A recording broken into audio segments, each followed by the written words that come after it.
화장실에 들어갈 때와 나갈 때가 달랐던 나라. 돈 없다며 현금 대신 지들 무기로 퉁치려던 러시아는 우리가 땡땡할지 몰랐다.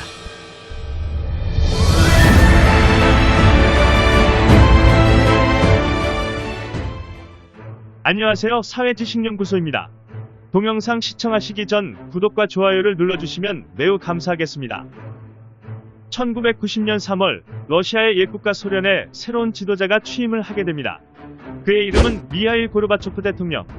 공산주의 국가였던 소련 공산당 서기장이자 소련 최초이자 마지막 대통령. 그는 대통령이 되자마자 소련이 직면해 있는 현실을 느끼며 보리비아닌 상생을 위한 개혁을 시작합니다. 그 이름하여 글라스노스트 그리고 페레스트로이카로 불리는 개혁 정책을 통해 부강하고 더욱 강력한 소련을 꿈꾸고 있었죠. 글라스노스트는 개방이라는 뜻을 가지고 있으며 페레스트로이카는 재건이라는 굉장히 이상적인 뜻을 가지고 있었습니다. 공산주의 국가에서 좀처럼 쉽게 찾을 수 없는 단어들로 고르바초프는 정책을 펼치기 시작합니다. 개혁 정책의 우선은 굳게 닫혀있던 공산주의 국가의 문을 열고 서방 국가들과의 수교를 맺는 등의 외교 정책이었습니다. 하지만 소련의 문제 중 가장 고질적인 문제로 외화가 부족했다는 것이었습니다. 그가 펼친 개혁 정책에는 엄청난 돈이 필요로 했으며 서방 국가들과 수교를 시작하며 필요한 외화가 아주 많이 절실히 필요했죠. 고르바초프는 고민하던 중 돈을 빌려보기로 작정합니다. 하지만 그냥 돈을 빌려줄 나라는 없을 것이고 무언가 보상이 뒷받침되는 미끼가 필요했죠. 미끼라고 표현하기에는 석연찮은 게 있지만 대가가 필요했습니다. 그래서 꺼내든 카드가 바로 경제협력이라는 모양 좋아 보이는 대가였죠. 지하 자원이 풍부하고 넘쳐났기 때문에 소련이 선택할 수 있는 가장 최상의 대가였습니다. 당시 소련은 미국과 냉전 시대를 치르며 미국과는 그리 좋은 관계가 아니었기 때문에 돈을 빌려줄 나라들이 많이 부족했죠. 돈이 많은 나라들은 대부분 미국 편이었기 때문에 미국의 눈치를 보지 않고서는 쉽게 돈을 빌릴 수가 없었습니다. 세계에서 경제도 어느 정도 받쳐주고 특히 지하자원에 대한 필요성과 열망이 강한 나라를 찾던 중 아주 우연으로 동쪽 끝에 있는 작은 반도 국가가 생각이 났던 것 같습니다. 더군다나 이 작은 반도 국가는 1990년에 수교까지 했으니 경제협력이라는 카드를 제시할 수 있는 아주 최적의 대상이라고 판단했을 겁니다. 그게 바로 당시 개발도상국이었던 우리나라, 대한민국이었죠. 우리나라는 소련과 수교한 다음해인 1991년 경제협력을 조건으로 14억 7천만 달러를 빌려줍니다. 1999년까지 모두 돌려주기로 하고 매년 이자와 원금을 상환하겠다던 돈을 꿀꺽 먹어버리고는 만세를 부르고 맙니다. 돈 빌려간 지 1년도 되지 않아 소련은 1991년 12월에 붕괴되고 새로운 나라가 소련을 승계합니다. 새로운 나라는 바로 오늘날의 러시아죠.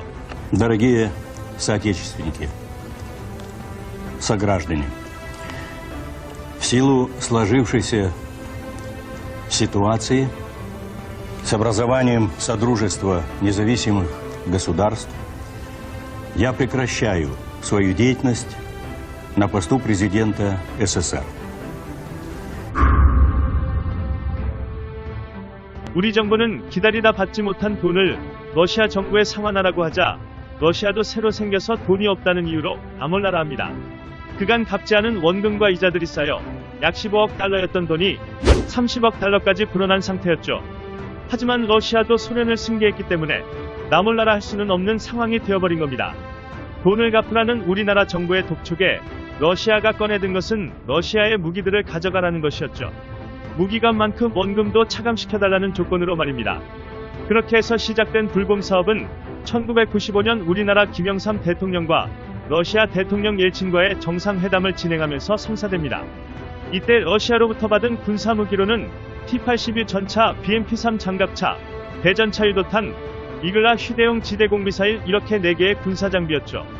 미국산 군수물품에 의존하던 우리나라는 불량률이 높을 거라 생각한 러시아산 T-80 유전차에 큰 기대를 하지 않았습니다.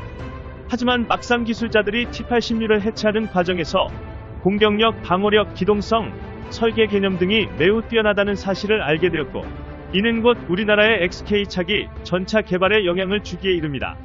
2005년에 배치된 XK2 차기 전차는 무시무시한 공격력을 보유하며 우리나라 국경을 강력하게 지키고 있는 K2 흑표 전차가 되죠. 이후 노무현 대통령 시절 러시아 푸틴 대통령과 불법 2차 사업을 진행하며 또 다른 무기들을 받아들여 상환금을 차감시키고 있습니다. 우리는 불곰 사업을 통해 타국가가 운용하는 무기 체계와 전술 및 작전 교리와 교범을 파악하고 새롭게 정립할 수 있었다는 장점을 얻었습니다. 또한 군수기술의 발전이라는 효과적인 이득도 챙겼죠. 하지만 아쉬운 점으로 호환에 문제가 있었고 관리 유지함에 사용되는 비용이 굉장히 높은 무기들도 있었다는 것을 들 수 있습니다. 물론 우리나라가 운용하던 무기보다 가성비 면에서 더 좋은 무기들도 있었습니다. 아무튼 불곰 사업은 득도 있고 독도 있을 수 있는 사업이기에 많은 관심으로 지혜롭게 진행되길 희망해봅니다. 불곰 사업에 대한 여러분들의 생각은 어떠신가요? 불곰 사업에 대해 개인적 소견을 댓글로 남겨주시면 감사하겠습니다. 본 영상은 사회지식연구소에서 제작하였으며 구독과 좋아요 부탁드립니다.